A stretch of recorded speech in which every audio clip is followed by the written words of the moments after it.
Apa sih itu sabar kan gitu. Kita sering dengar istilah sabar bro, sabar, Allah Maha Penyabar. Sabar ini apa maksudnya sebetulnya? Nah itu dia. Di kolbu itu dia nyebut nama Allah, zikrullah.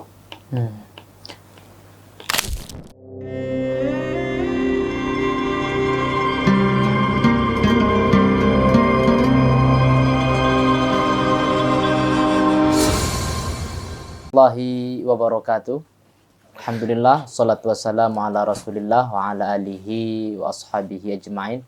Bagaimana kabar sahabat Ribat Nurani Hasyimiyah Dimarun berada? Semoga senantiasa selalu dilimpahkan rahmat dan nikmat dari Allah Subhanahu wa taala. Baik, sebagaimana biasa, kita masih diizinkan oleh Allah untuk kembali bertemu pada episode selanjutnya dari program yang kita sebut dengan Ngobrol Pintar ala Sufi. Tentu masih seperti biasa ditemani oleh guru kita Abuya Dr. Aldomi Putra MA, dan alhamdulillah semoga beliau senantiasa sehat selalu, diberikan keberkahan dan kemudahan oleh Allah dalam menjalankan setiap aktivitas ilahiyahnya. Kemudian para sahabat Ribat Nurani Hasyimiyah yang pun berada, jangan lupa sediakan kopi di rumah Anda masing-masing. Walaupun kali ini kopi belum tersedia ya, itu bagian dari dinamika pengopian siang ini. Baik sahabat, pada kesempatan ini tema yang akan kita bahas adalah tentang sabar. Sebelumnya kita masih membahas tentang makam dalam persoalan maqamat dalam dunia tasawuf, yang goalnya adalah wusul sampai kepada Allah, mengenal Allah Subhanahu wa taala dengan sejatinya. Nah, maka pada kesempatan ini kita akan mendiskusikan soal sabar.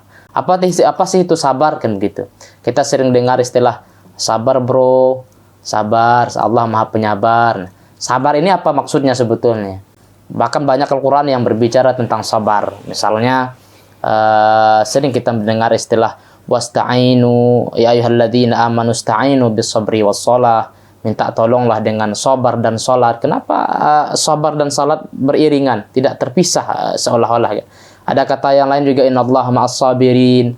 Kemudian wallahu ma'as sabirin. Dan menariknya lagi pada ayat yang lain, ketika kita diuji oleh Allah Subhanahu wa taala, a'udzubillahi minasyaitonir rajim, wala nabluwannakum bisyai'in minal khaufi wal ju'i wa naqsim minal amwali wal anfusi wath thamarat wa basyiris sabirin. Di ketika Allah mengkhabarkan kepada kita, kami pasti mengujimu dengan kekurangan harta, jiwa, kelaparan, beban segala macam lainnya lah. Ujungnya Allah nanti bilang bahwa wabasyiris sabirin, beri kabar gembira lah kepada orang-orang yang sabar. Nah, siapakah orang yang sabar? Alladzina asabahtu musibah qalu inna lillahi wa inna ilaihi raji'un. Goalnya nanti ke situ, inna lillahi wa inna ilaihi raji'un. Ini kemudian akan dikupas oleh guru kita, bagaimana penjelasan lebih mendalam soal sabar ini, kaitannya dengan amaliyah ibadah sehari-hari, kemudian kaitannya dengan ma'rifatullah dan inna lillahi wa inna ilaihi raji'un. Itu Buya, bagaimana kabar Buya? Sehat Buya? Alhamdulillah rabbil alamin. Mungkin tidak berpanjang-panjang Buya, kita mohon pencerahannya dari Buya soal sabar itu secara lebih mendalamnya. Terima kasih Buya. Baik, bismillahirrahmanirrahim. Assalamualaikum warahmatullahi wabarakatuh. Waalaikumsalam. Alhamdulillah, ni'mati hidayatul salihat. Asyhadu an la ilaha illallah wa asyhadu anna Muhammadar Rasulullah. Allahumma shalli wa sallim wa barik ala firdausil a'la miftahil jannati sayyidina Muhammad wa ala alihi wa ashabihi ajma'in. Amin. Bersyukur kita kepada Allah, salawat dan salam kepada Rasulullah sallallahu alaihi wasallam. Baik, Ustaz Dayat, temanya ngopi ya. Tapi kopinya belum datang. Bagian dari dinamika. Bukan bagian dari dinamika. Kalau belum datang, artinya kopinya ntar lagi datang. Ntar lagi datang. Maka di situ sesuai dengan tema hari ini mesti sabar juga, Ustaz Dayat. Iya. Sabar juga nunggu kopinya gitu kan. Nah lalu bagaimana pemaknaan sabar di situ? Kan orang suruh sabar tuh. Iya. Sabar itu kalau kita bicara dalam konteks kopinya datang nggak ya? Sabar di situ ujungnya apa? Sabar dalam apa? Sabar dalam penderitaan kita. Oh jadi Ustaz Dayat menderita nggak dikasih kopi? Enggak, maksudnya konteks ya lebih luas ya. Enggak, kita kan konteksnya kopi. Kalau kopinya belum datang, tolong Gus Fajar ya. Kalau kopinya belum datang artinya pemaknaan sabar di situ apa? berarti harus menunggu Sabar dalam penantian. penantian. Menunggu kan? Ya nunggu aja dulu, sabar gitu ya. Nah, Siap bos. maka ketika kita mencoba membincangkan tema sabar ini, sederhana kan pemaknaannya apa? Sabar itu nahan diri. Menahan diri. Nahan dulu sebentar gitu. Kan Dan pasti ada penantiannya. kalau kita bicarakan dalam konteks itu tentu iya. Iya, iya. Yang namanya nahan gimana? Kalau nahan itu dia nggak bergerak gitu. Diam, pasif. Ustaz Dayat pernah nahan nggak? Nahan apa dulu nih, Bia? Terserah mau nahan apa aja. Banyak sih nahan. Nah, itu bagian ketika kita sedang nahan itu bagian dari kesabaran. Kalau kita bicara dalam konteks otomotif, mobil, motor, ngerem itu disebut dengan sabar. Ngerem disebut dengan sabar. Ngerem itu sabar itu. Kan nahan. Berarti nahan di sini sifatnya pasif, ya? Kok pasif? Kan ada orang bilang kita sabar aja, sabar dalam diartikan diem gitu, nggak bergerak sama sekali gitu. Atau justru sabar itu juga bergerak, aktif. Ada isinya sabar itu. Ntar lagi kita bicarakan isinya. Iya. Ini kita melihat dulu pemaknaannya. Sabar itu nahan. Nahan, gitu ya. menahan diri. Ya. Nahan. Kalau orang menyebutnya, kalau kita lihat misalnya Ar-Raghib Al-Asfahani itu belum mengatakan apa? Habsun nafsi, menahan diri. Menahan diri. Nahan diri dari apa? Apa yang menahan diri itu termasuk dalamnya nanti kita juga menahan dalam konteks akliyah, dalam konteks syariah. Semuanya ada tahan. Nahan diri. Jangan mentang-mentang Ustaz Dayat sudah master misalnya kan. Aduh. Lalu ada orang yang menurut pikirannya tidak sesuai dan tidak logis. Jangan langsung dikalamkan, nahan dulu. Ini cacat secara logika nih gitu ya. Nahan dulu akliyahnya gitu ya. Mesti di situ ada di situ. Kemudian biasanya ketika kita membicarakan konteks sabar itu biasa sering disandingkan dengan kata yang disebut dengan musibah. Benar nggak tuh? Sabar dan musibah. Biasanya orang sandingkan dengan itu. Maka ketika sabar orang sedang ditimpa musibah, maka konteks sabarnya bagaimana? Konteks sabarnya itu adalah as-sabru min sadamatil ula. Jadi semenjak awal itu dia mulai nahan diri. Semenjak kejadian ada itu dia mulai menahan diri untuk mengendalikan dirinya. Nah, kalau dalam bahasa sederhananya, sabar itu sebetulnya bermuara kepada pengendalian diri. Bagaimana kita bisa mengendalikan diri? Dengan penuh mujahadah. Oh, tentu iya. Soalnya kan ada yang bilang begini, kita kan sudah berusaha sabar, tapi sabar itu kan ada batasnya kan gitu. Nah ini dia sudah berjuang untuk sabar, tapi sabar ada batasnya loh. Ya makanya ini perlu kita perhatikan beberapa hal. Nanti kita akan bincangkan ada beberapa bentuk dan pembagian sabar itu ya. Iya. Kemudian ketika dihadapkan dengan persoalan, dihadapkan dengan musibah, biasanya orang ngapain jika dapat musibah? Apapun yang terjadi terhadap dirinya, nangis, mengutuki, kutuk, apa lagi? Hanya protes. Allah adil, nah, macam-macam. Maka inilah yang perlu kita pahami dari kalamnya Said Al-Jurjani. Apa kata beliau? As-sabru tarku syaqwa min alamil balwa li ghairillahi ta'ala. Apa artinya itu, Biar? Sabar itu nahan protes. Itu ente jangan protes gitu ya. Jadi kalau kita bicara sabar itu, kita buat sabar ya. Ini muncul nggak ini? Muncul ya. Sabar gitu ya. Itu jangan protes, nahan protes gitu. Nahan protes. Nahan protes maksudnya apa? Ya. Enggak protes, nggak boleh protes. Enggak berontak, enggak demonstrasi. Enggak. Ya. Nggak boleh protes dari apa? Min alamil balwa.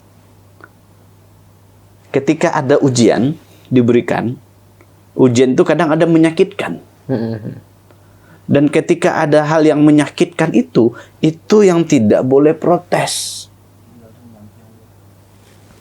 Kan kadang-kadang lah, gimana ini? Kok saya begini? Saya udah gini bla bla macam-macam lah. Maka dalam konteks itu kita harus nahan diri sebetulnya. Dalam Kenapa di situ ada disuruh kita nahan diri? Kan dalam konteks bala, imtihan, apalagi fitnah, yang artinya sama, maksudnya adalah menguji. Dalam konteks ujian itu apa yang dituju? Apa yang dituju dari kata bala? Kelulusan, kesuksesan. Dari kata bala atau ibtila, ya. Nah, Tala ya betali ibtila. dari kata ini yang akan dilihat itu pertama apa? Siapa yang bermujahadah? Mujahadah. Artinya apa mujahadah itu? Bersungguh-sungguh. Bersungguh-sungguh. Setelah itu siapa yang lihat lagi dari kata ibtila? Yang dilihat dari kata ibtila itu siapa yang sabar? Siapa yang bersabar terhadap ujian? Dan yang ketiga, baru dilihat siapa yang ahsanu amala.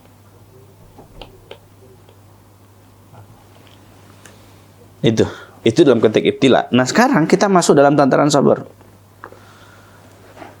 Ujian yang ada, maka di situ harus ada sabar di dalamnya. Sabar yang tadi disebut dengan habsun nafsi, nahan diri. Kita munculkan di sini kata habsun nafsi.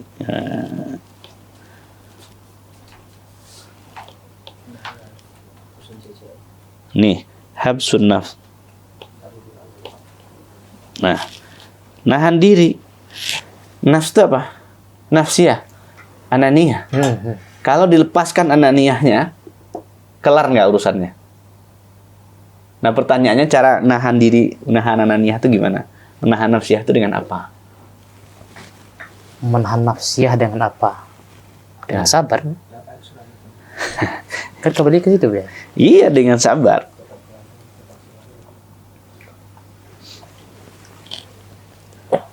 Nah, ini dia yang kita cari. Ini yang mau kita diskusikan. Tadi Ustadz Dayat menyebutkan ayat di dalam surah Al-Baqarah, benar nggak? Wasta'inu bis-sabri was-salah. Innallaha ma'as-sabirin. Innallaha ma'as-sabirin. Oke. Artinya apa? Minta tolonglah, minta pertolonganlah kepada Allah dengan sabar kepada dan Allah salat. dengan sabar. Dan Sabar. salat. Sabar di situ apa? Kalau ngikutin ayat itu, as-sabru. Sabru di surah Al-Baqarah ayat berapa itu? 153 ya. 153 Al-Baqarah.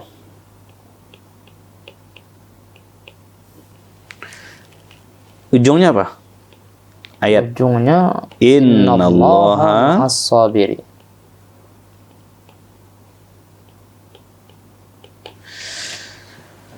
Innallaha ma'as-sabirin. Sesungguhnya Allah bersama orang-orang yang sabar.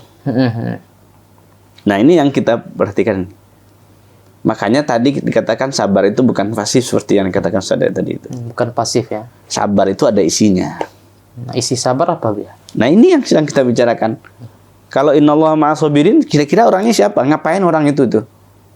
Kalau yang ditahan dirinya, apa yang aktif dalam dirinya? Kurang paham saya. Yang ditahan nafsiyah. Ya, aktif ruhiyah. Yang dikendalikan nafsiyah. Yang aktif apa? Ruhiyahnya. Amalia ruhiyah itu apa kalau di kolbu? Pada tataran fuad, lub, dan sir. Di kolbu apa? Ngapain dia di kolbu? Fikir. Nah, itu dia. Di kolbu itu dia nyebut nama Allah. Zikrullah. Oh, jadi menarik juga tuh ya kan. Di sini kan ada sabar, ada sholah. Secara dasar kan arti sholat itu kan doa, adzikir. Berarti kan sabar juga doa dan adzikir gitu kan. Karena di sini pakai atau dari pemandangan lain itu sholat di situ apa? Bukan hanya sholat artinya itu. Di sisi lain maknanya juga ada sholawat kepada Nabi. Seakar kata juga ya sholat dan sholawat. Makanya kita kembali ke sini. Jadi isi dalam sabar itu mesti zikrullah. Kalau di dalamnya adalah zikrullah, kira-kira dia dikendalikan oleh nafsiyahnya lagi nggak? Itu enggak. Kalau di dalamnya sudah zikrullah, dia sudah nahan diri nggak? Sudah. Automatically. Iya. Nah, inilah kenapa berikutnya tahapan-tahapan usul ilallah itu setelah kemarin kita bicara khauf, raja, dan ikhlas, sekarang kita bahas sabar. Sabar itu selalu bersama Allah. Tapi harus dipahami ada konsekuensinya. Apapun yang terjadi, kalau bersama Allah gimana? Ya, Terasa enggak tadi yang pasti disebut lego dengan semua. asyaqwa minal alam? Iya, terasa. Mungkin enggak terjadi? Bukan mungkin, ya bukan gitu Ustaz Dayan. Kalau masih terasa syaqwa minal alam, protes terhadap hal yang sakit, berarti bila belum ada dalam tatanan itu. Bagi orang yang bersama dengan Allah, apakah itu namanya ibtila? Apakah itu namanya ni'am? Mal farqu bainahuma? Nggak ada lagi perbedaan. Nggak ada perbedaan. Mau kata orang ini adalah nikmat, kata ini adalah cobaan. Nggak ada. Tapi kan kembali lagi kan ya, kembali pada tataran klasifikasi kan, artinya ada tingkatan sabar sebetulnya kan. Artinya kan nggak bisa orang langsung bilang bahwa dia sudah mencapai level bahwa ujian atau tidak ada ujian sama aja bagi dia.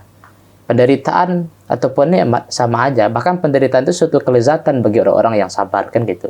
Cuma kan perlu bertahap kan sampai ke situ sebetulnya. Dan jenjang-jenjang sabar itu ada tahapan sabar. Orang Minang tuh begini, Ustaz Dayan. Bajalan tuh tentu tidak langsung tibu. Iya. Bansu-ansu. Hadis dingdongnya itu kullu syai'in bi ansurin la bilubluin. Segala sesuatu itu ada tahapan. Itu bukan hadis ya. Hadis dingdong namanya. Hadis dingdong. Makanya harus dipahami. Ya. Jadi jangan langsung loncat begitu. Ya. Ntar selangkangannya robek. Itu. Memang bertahap. Makanya di sini kalau kita bicara sabar, ini kita pause dulu yang di atas ya. Sabar itu ada 3 kategori. Ada dalam bentuk ketaatan, taat. Lalu ada sabar dalam bentuk anil ma'asi. Ini ala ta'ah ya. Yang kedua anil ma'asi. Lalu yang ketiga sabar alal musaib. Alal masaib. 3 hal. Dalam konteks ketaatan itu juga butuh kesabaran Ustaz Dayat. Contohnya apa tuh ya? Tadi sholat nggak? Iya. Itu sholatnya tadi gimana? Sabar nggak? Ya, sejauh yang saya alami rasanya sabar. Isi sabar tadi apa? Nanti kerut lah. Nah gimana tadi? Jujur. Ya walaupun nggak maksimal biar tapi dapat lah gitu kan. Itu kan jawabannya masih dikendaliin sama nafsunya. Ya kan ada lagi kembali kepada sabar tadi. Iya makanya isinya apa? Jadi dalam konteks ketaatan itu nahan diri itu gimana? Artinya kalau tadi sampelnya sholatnya nggak buru-buru satu, kan? Sholatnya nggak kasyaf. Tahu kan waktu sholat kasyaf yang sudah sering kita buka? Iya. Semua dunia masuk semuanya kelihatan di situ. Nah, nahan diri. Nah orang dalam buat ketaatan kadang-kala dia nggak sabar juga.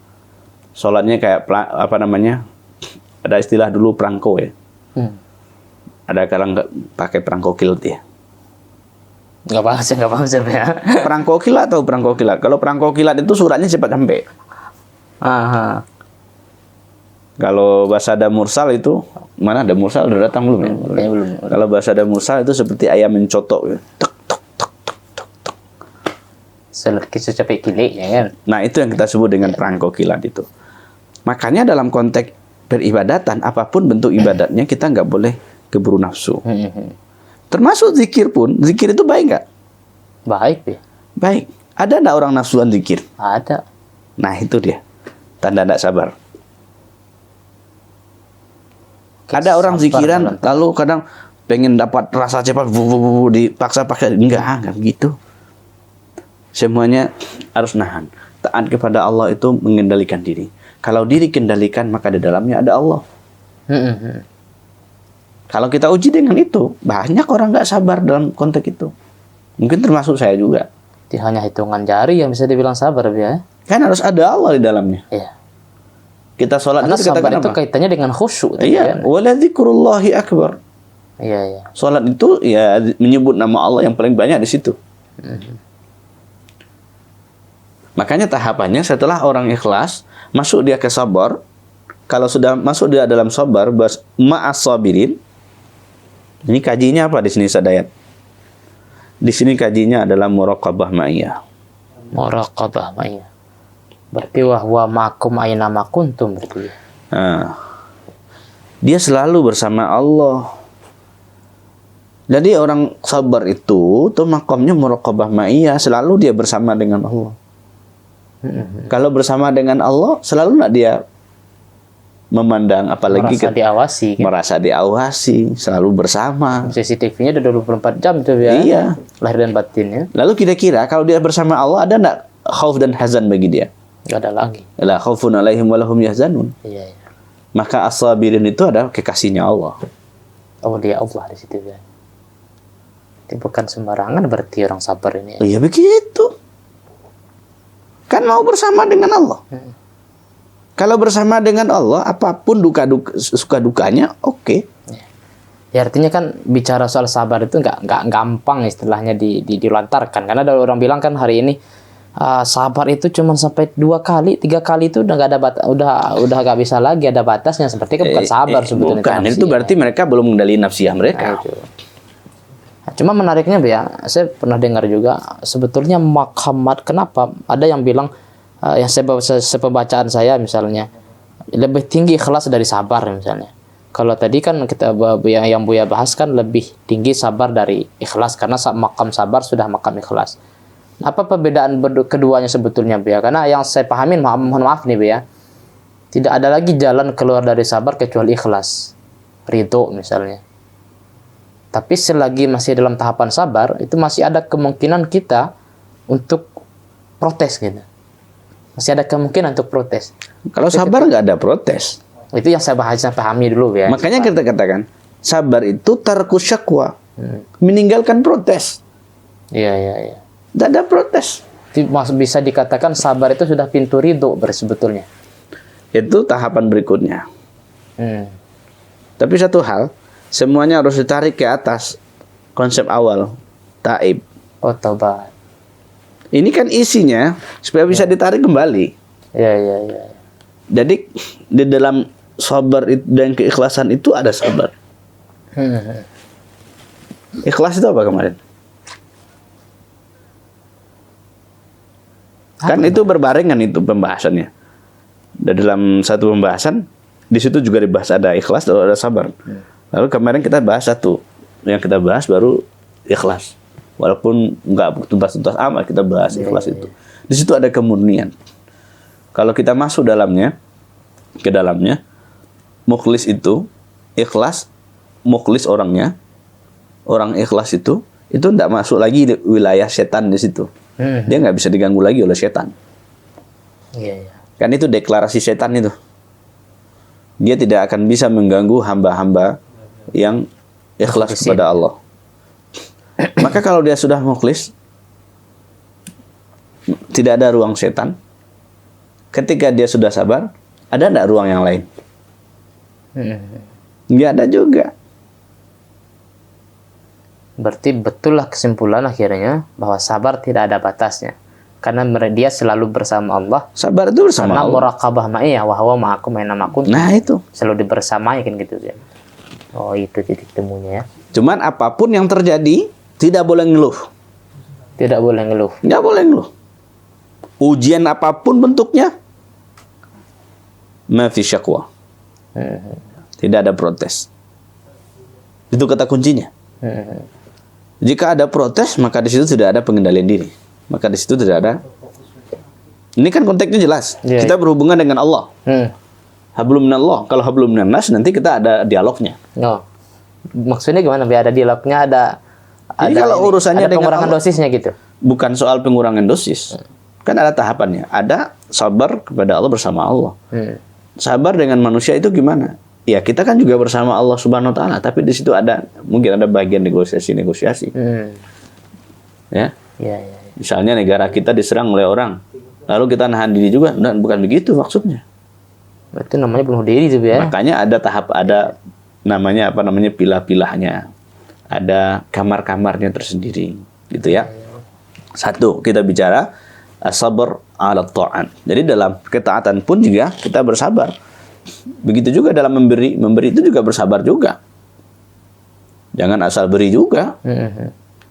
Karena tidak semua hal yang baik itu kan dibalasi dengan hal yang baik oleh orang. Orang kalau tidak sabar dalam ketaatan, ujungnya apa? Macam-macam. Bisa riya, bisa sum'ah, Dan bahkan menyebut-nyebut kebaikan. bisa kibir. Ya itu dia. Itu tanda tidak sabar. Ya. Kalau dia sabar, dia kendalikan dirinya, dia stop dirinya untuk tidak ujub, dia stop dirinya untuk tidak riya, dia stop dirinya untuk tidak syirik, maka dia isi dalam qalbu kalimat Allah. Makanya dalam kajian Surah Asra itu dikatakan, orang kalau mau memberi itu, serahkan dulu kepada Allah, baru serahkan kepada makhluknya Allah. Iya. Jangan dulu ke makhluk gitu ya, baru kepada Allah. Gitu. Serahkan dulu. Jadi metodologi bersedekah itu begitu, Sedaya. Misalnya coba, ini boleh dipraktekkan, siapapun berpraktek. Niat malam, ya Allah, saya bersedekah segini. Misalnya 100.000. Iya. 100.000 sedekah dikasih sama Allah. Maka nanti mau apakah mau ke masjid, mau dimanapun, yang akan keluar tuh duit 100.000 itu keluar. Tapi jika tidak dikasih dulu kepada Allah, lalu kita mau bersedekah, di dalam dompet Ustaz Dayan misalnya ada 150. Itu nanti masih ada negosiasi. Nah itu niat sedekahnya oke. Dia mau sedekah, tapi pas nyampe ngelihat duit itu, pilihannya dari yang gede nyampe yang kecil dia ambil gitu. Ada negosiasi dulu. Nah itu dia, itu ngasih ruang kepada nafsu namanya. Makanya di situ dalam konteks itu juga mesti bersama Allah. Jadi serahkan ke Allah, baru sedekah. Itu dalam konteks itu ya. Itu satu, dalam konteks ketaatan. Zikir juga begitu, maka zikir juga tidak boleh tergesa-gesa. Makanya kita Jadi bahkan untuk mencegah kemungkaran pun ya, walaupun niat kita bersabar terhadap kemungkaran, cuman kan beda-beda tipis berarti kan. Kadang orang ingin mencegah kemungkaran tapi yang terbawa nafsu gitu. Nah, itu yang kita sebut terdorong nafsiyah namanya. Iya. Makanya itulah pertama itu babnya pengendalian diri itu. Habsun nafs. Satu ya. Oke. Taat. Taat. Taat dalam urusan Sabar agama. dulu. Isinya apa? Isinya adalah istiqamah ala syar'illah. Isinya mesti istiqamah. Istiqamah dalam syariat Allah itu.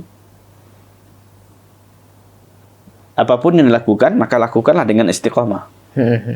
Kalau sesuatu itu dilakukan dengan istiqamah apa? Tatanazzalu alaihimul malaika. Allah akan utus malaikat untuk kita. Ada malaikat penjaganya, Ustaz.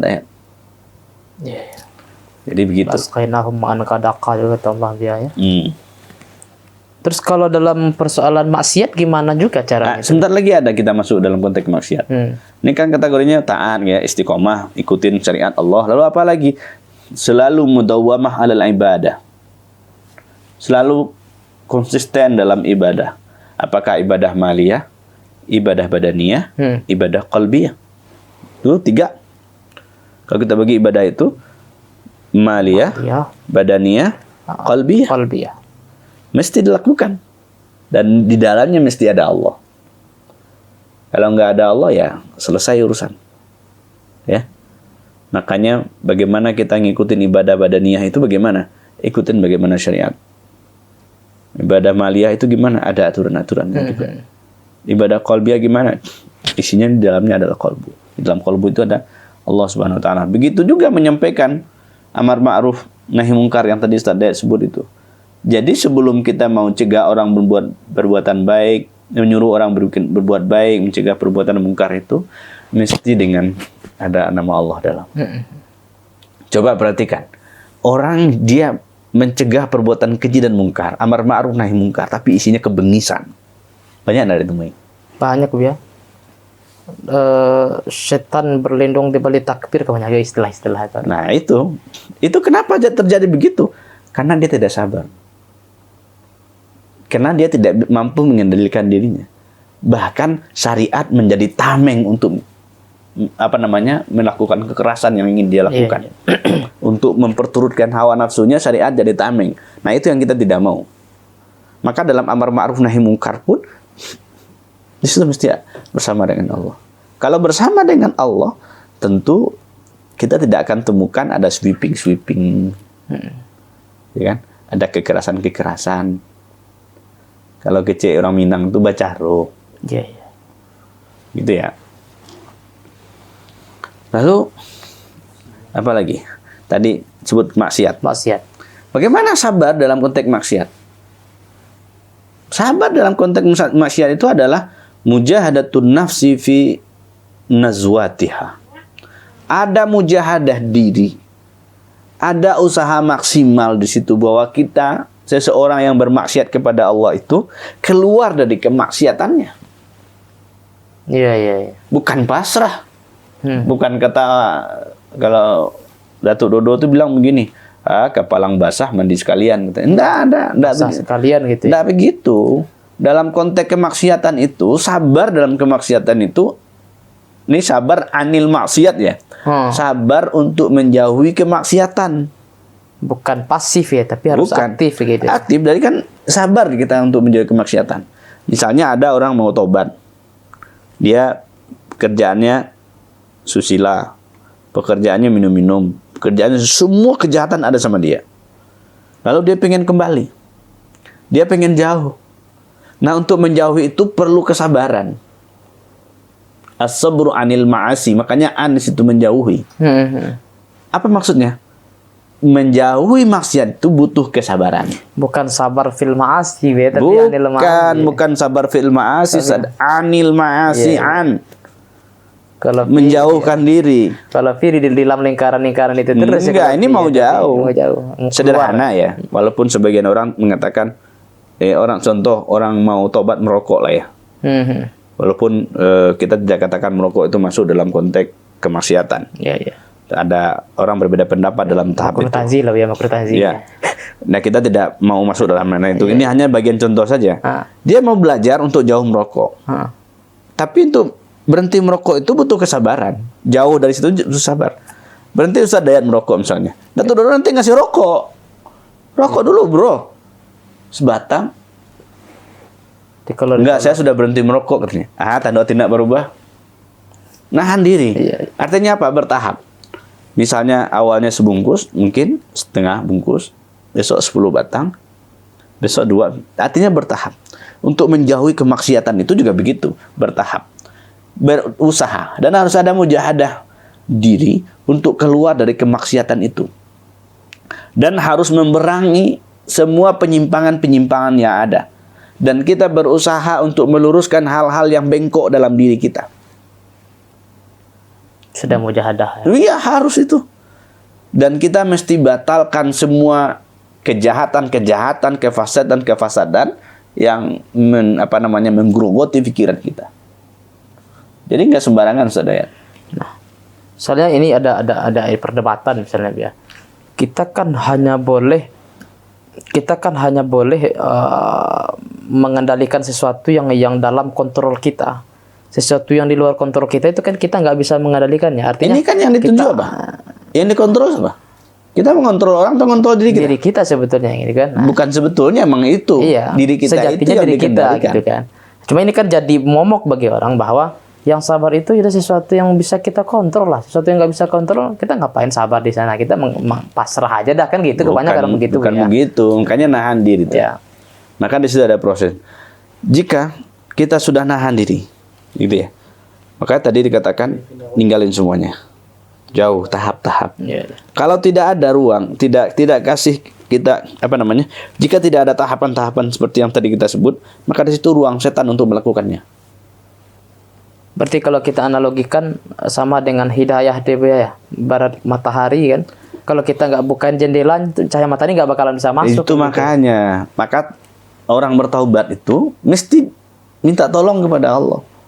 Iya. Nabi Adam, manusia pertama yang bertaubat kepada Allah Subhanahu wa taala. Berapa lama taubatnya diterima? Ratusan tahun, ya. Taubatnya diterima itu setelah Allah talqinkan kepada dia kalimat pertaubatan. Rabbana zalamna anfusana wa illam taghfir lana wa tarhamna lanakunanna minal khasirin. Setelah ditalqinkan atau setelah diwahyukan oleh Allah kalam itu kepada Sayyidina Adam, baru Allah terima taubatnya. Artinya apa? Taubat itu bukan nasiah yang ke depan gitu. Nasiah itu yang mesti dikendalikan. Nah, jadi lagi-lagi prosesinya bersama dengan persoalan. Dan dia tidak nasiah. Protes kepada Allah waktu itu Nabi Adam ya. Ini Dia ada memprotes protes. dirinya sendiri. Zalamna itu. anfusana ya. Itu yang diajarkan oleh Allah. Iya, iya. Kan Rabbana zalamna Coba kalau dia anfusana. protes kepada Allah nggak akan terima Enggak taubatnya. bisa. Yang protes itu kan iblis itu kan. Iya, iya. Aneh ini lebih oke gitu kan. Maka dalam konsep pertaubatan itu kita mesti seperti Adamin. Adamin itu dia bertobat kepada Allah. Sekecil apapun dosa. Di dalam konteks sabar dalam kemaksiatan tadi harus ada mujahadah upaya untuk keluar dari lingkaran Harus ada setan mujahadah. itu. Kenapa Lingkaran harus ada setan. mujahadah? Kata Allah itu apa? Walladzina jahadu fina lanahdiyannahum subulana. Orang yang sungguh-sungguh datang kepada kami akan tunjukkan jalan yang banyak jalan yang akan kami tunjukkan kepada. Kan kita mau jalan kan kepada Allah. Iya, iya. Mau menuju Allah kan? Pasti Allah tunjukkan jalannya. Yakin aja. Iya. Ya soalnya kan begini Bu ya, kenapa itu jadi pertanyaan saya misal. Kan banyak dalam aktivitas dakwah di sekeliling kita lah, dakwah di sekeliling kita. Ya udah biarin aja dah. Memang udah begitu takdirnya. Kita begini-begini aja, kita doakan aja dia. Padahal kita kan punya potensi untuk melakukan mujahadah itu terhadap orang dan bahkan diri kita sendiri gitu kan. Artinya sabar itu bukan pasif tapi harus aktif juga. Iya, makanya Ada upaya kalau gitu. kan dalam menyikapi persoalan itu kan sudah diajarkan oleh Nabi. Iya. Jika kamu melihat kemungkaran, falyughayyirhu biyadihi. Jadi Rubah dengan tanganmu, dengan kekuasaanmu. Fa illam yastati' fabilisan, fa bilisani. Fa illam yastati' fabiqalbi. fa bil qalbi fa huwa adhaful iman. Kan jelas urutannya. Ya. Yat itu pemaknaannya sekarang apa? Bukan dayat ini. Emang bukan Bu ya. Iya, yat itu kekuasaan di situ. Kalau kita bernegara, Politik misalnya kan. kalau kita bernegara itu penegak hukum. Maka kita tidak boleh main hakim sendiri. Kalau dia berprofesi sebagai guru, tugasnya adalah menasihati dengan kalamnya. Jika dia sebagai masyayikh atau guru dan ustadz dan sebagainya, tugasnya menyampaikan dengan kalamnya. Jika tidak, adhaful iman, doakan. Sudah lemah iman. Jadi bukan berarti kita nyerah begitu saja. Enggak. Harus ada usaha. Tapi catatannya, mesti bisabri. Mesti bersama dengan Allah. Ma'asabirin. Allah ma'asabirin. Allah bersama dengan orang sabar. Oke. Yang ketiga. Ini terakhir. Yang ketiga. As-sabru 'alal masa'ib. Masaik, apa itu masaik? Sabar terhadap cobaan-cobaan yang Allah berikan. Karena kita tahu bahwa kehidupan dunia ini isinya apa? Imtihan wa ibtila. Apa beda masaik dengan ibtila ya? Masa'ib itu artinya apa? Musibah-musibah. Itu jamak, kata jamak. Kan soalnya saya pernah baca juga itu ada istilah kata bala, ada nikmah, ada musibah, ada azabah, ada fitnah. Nah, cuman ini saya masih agak bingung membedakan apa istilah musibah dengan bala, karena satu sisi bala itu juga didapati oleh orang yang beriman dan orang yang atau jangan-jangan bala ini hanya khusus orang beriman, terus musibah ini bisa orang beriman dan orang yang tidak beriman gitu. Bagaimana ya? Oke, nanti itu Ustaz saja nyari ya. beda itunya. Oke. Kenapa kita suruh begitu? Karena ini lumayan menarik juga pembahasannya. Apakah sabar namanya? Apakah imtihan, ibtila, apa lagi? Fitnah, Nikmah, apa? nikmah, azabah. Azabah. Kalau azab itu jelas itu ya. Nikmah. Semuanya itu ujungnya apa itu?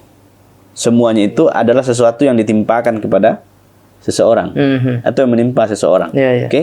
Semuanya itu yang dibicarakan, apakah ada perbedaannya? Nanti sudah cari sendiri itu perbedaannya.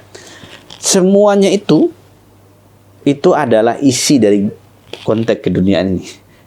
Hidup itu tidak terlepas dari itu semua. Iya, iya.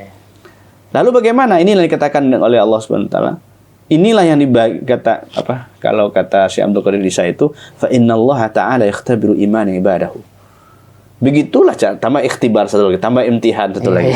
Jadi banyak lagi ceritanya itu. Jadi semuanya itu diciptakan itu untuk melihat kualitas imannya seorang hamba. Untuk melihat kualitas iman seorang hamba. Bermacam-macam cobaan yang ada. Apakah itu dalam bentuk fitan? Apakah itu dalam bentuk imtihan? Apakah itu dalam bentuk ibtila? Dan lainnya. Semuanya kata Allah apa? Ahasiban nasu ayyutraku ayyakulu amanna wa hum la yuftanun. Apa itu maknanya itu, ya? Jangan bilang beriman aja terus kalau belum ada cobaan dan ujiannya. Iya. Kalau mau Sama dengan Ustaz Dayan, nggak boleh pakai MA kalau nggak diuji dulu tesisnya. harus pusing dulu ya. Nah, jadi begitu. Ini kritikan juga kepada honoris itu. Mohon maaf ya. Benar sekali. Iya. Jadi mau instan terus ya? Nggak bisa. Sedangkan mie instan aja apa nggak instan buatnya. Gitu saudara. Harus ada cobaannya, harus ada ujiannya. Maka ketika ujian datang, kita untuk melihat kualitas orang yang tadi kita sebut di atas. Apa yang dilihat tuh? 3 hal. Untuk melihat kesungguhannya, untuk melihat kesabarannya, lalu untuk melihat siapa yang paling bagus amalnya. Itu 3 kategori. Imtihan itu ada. Iya. Atau bala itu ada, cobaan itu ada. Dan Kalau kita bicara dalam konteks cinta itu ada pengujiannya enggak? ada. Dan cinta yang paling hebat itu adalah cinta yang diuji.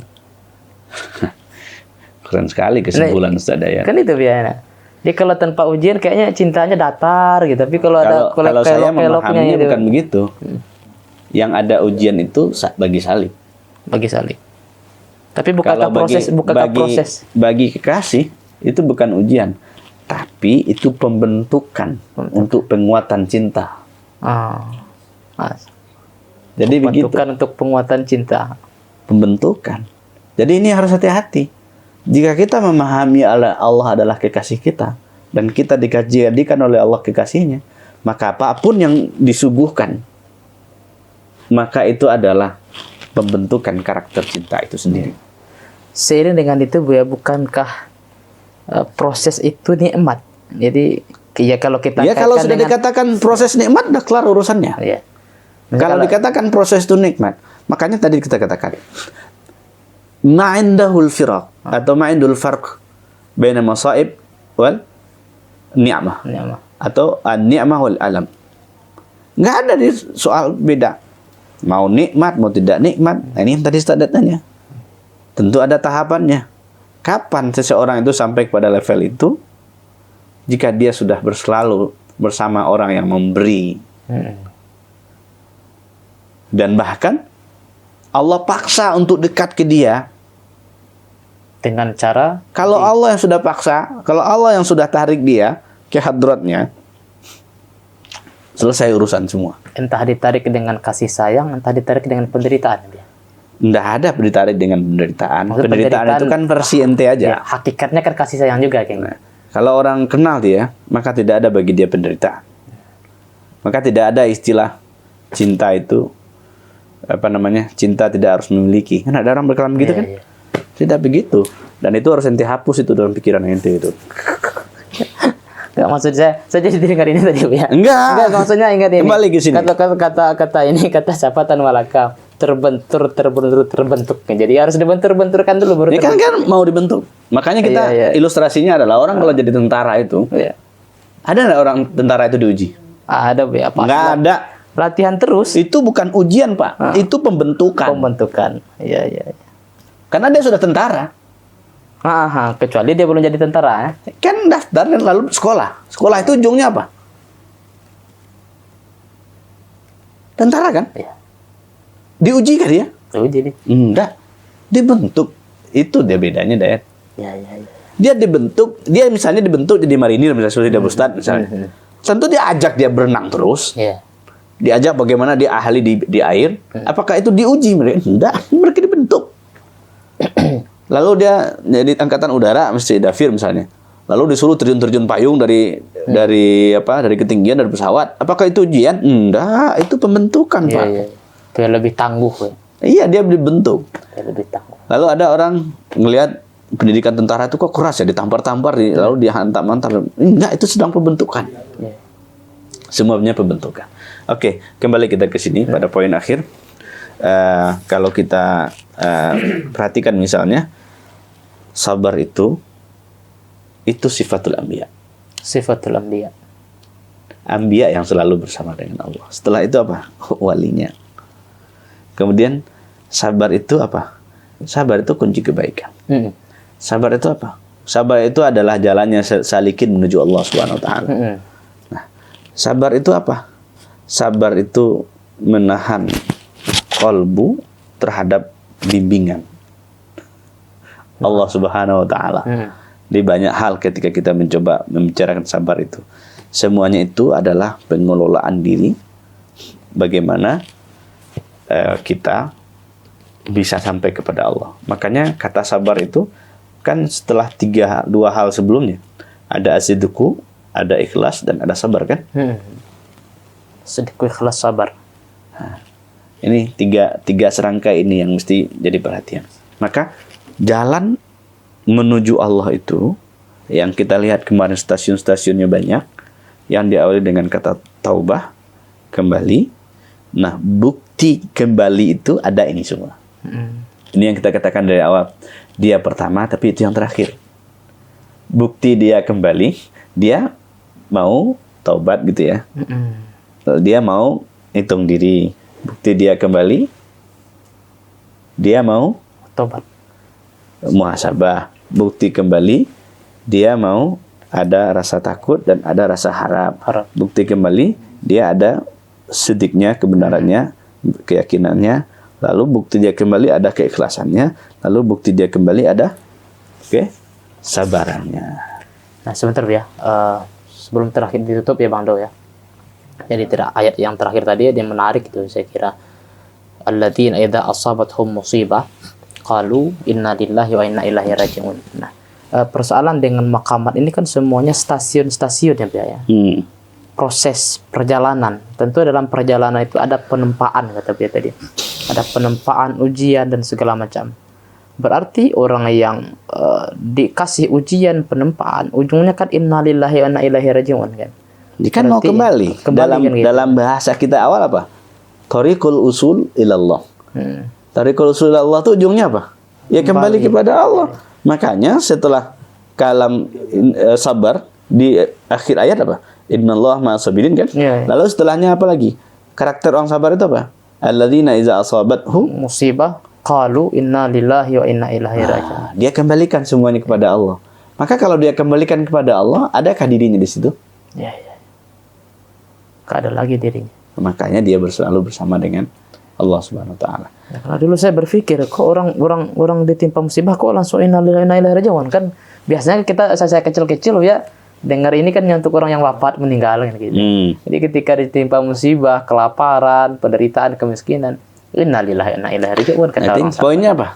Kembalikan semua kepada Allah supaya diri tidak ngutuk-ngutuk dia. Ketika dikembalikan itu semua kepada Allah, itu sudah nahan diri. Jadi isi dari sabar itu kembalikan kepada Allah Subhanahu wa taala, lalu sebut nama Allah itu dalam qalbu terus menerus. Jika itu ada, disitulah nanti disebut dengan ada ukuf qalbi, huduru qalbi ma'allah. Kalau huduru qalbi ma'allah, maka dia layak disebut dengan as-sabirin. Kalau orang sabirin, dia bersama dengan Allah, maka dia masuk pada ranah yang kita sebut tadi dengan muraqabah ma'iyah. Semoga kita semua bisa Allah izinkan sampai kepada maqamat ini. Amin. Dan bagi kita semua, kalau kita diuji nggak sanggup, kita diuji. Kalau kita ditepa, ya kita juga nggak sanggup ditepa. Tapi kita serahkan semua diri kita kepada Allah Subhanahu wa taala. Ala kulli hal raditu fima qutira. Aku redha terhadap apapun ketentuan Allah Subhanahu wa taala. Dan tentu kita ingin dekat kepada Allah Subhanahu wa taala. Belajarlah untuk mendekatkan diri kepada Allah. Isilah qalbu dengan namanya supaya kita selalu bersama dengannya. Wassallallahu ala sayyidina Muhammad. Assalamualaikum warahmatullahi wabarakatuh. Waalaikumsalam warahmatullahi wabarakatuh. Mantap, lezat sekali para sahabat. Luar biasa syarahan dari guru kita. Nah, ini kopinya datang kan kalau sabar kan? Iya, ternyata buah sabar akhirnya ini Bang Do ya. Tahu paham nih Bang Do ya. Terima kasih para sahabat sudah menyimak sampai sejauh ini. Ala kulli hal, saya tidak ingin berpanjang-panjang, kita tutup dengan satu ayat saja bahwa wal asr innal insana lafi khusr illa alladziina amanu wa amilus solihati wa tawassaw bil haqqi wa tawassaw bis sabr. Artinya tiada lagi yang merugi itu, yang tidak merugi hanyalah orang-orang yang senasihat menasihati dalam kebenaran al-haq, dalam ma'rifatul haq, ma'rifatullah, dan nasihat menasihati dalam kesabaran. Kata Abu Ya tadi, ujung sabar adalah inna lillahi wa inna ilaihi raji'un, kembali kepada Allah. Maka orang yang selalu sehat menasihati dalam jalan untuk kembali kepada Allah, itulah orang-orang yang awliya al-arifin, orang-orang yang sangat dicintai oleh Allah Subhanahu wa taala. Terima kasih sahabat. Wassalamualaikum warahmatullahi wabarakatuh. Bangun istanamu di surga bersama program Wakaf Surau Ribat Buaran. Ribat Nurani Hasyimiyah merupakan pusat kajian ilmu keislaman khususnya dalam bidang akidah, fikih, dan tasawuf yang juga menjadi tempat halaqah zikir. Didirikan dan diasuh oleh Abu Ya Dr. Haji Ar-Razi Hashim M. Mahum dan menjadi sebuah yayasan secara resmi pada 18 November 2021. Cikal bakal kehadiran yayasan ini sudah ada sejak 2011 dan dengan spirit yang dibangun sejak saat itu, hingga sekarang Ribat Nurani Hasyimiyah terus aktif mengadakan kajian dan zikir secara rutin.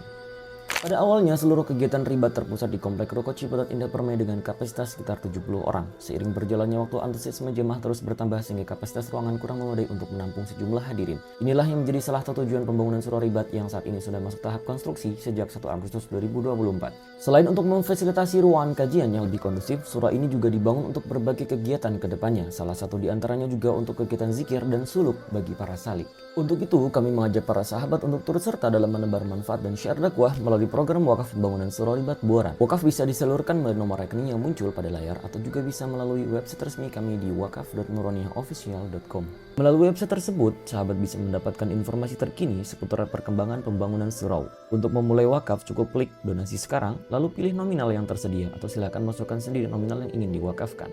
Klik tombol lanjut ke pembayaran dan sahabat bisa masukkan nama serta nomor WhatsApp yang nantinya akan digunakan untuk mendapatkan pesan wakaf secara otomatis. Sahabat juga bisa memberikan doa terbaik sebagai bentuk dukungan untuk pembangunan surau. Terakhir, klik transfer sekarang untuk memproses data wakaf sahabat. Untuk segala bentuk dukungan dari para sahabat semua, kami ucapkan terima kasih. Jazakumullah ahsanal jaza wa barakallahu fiikum.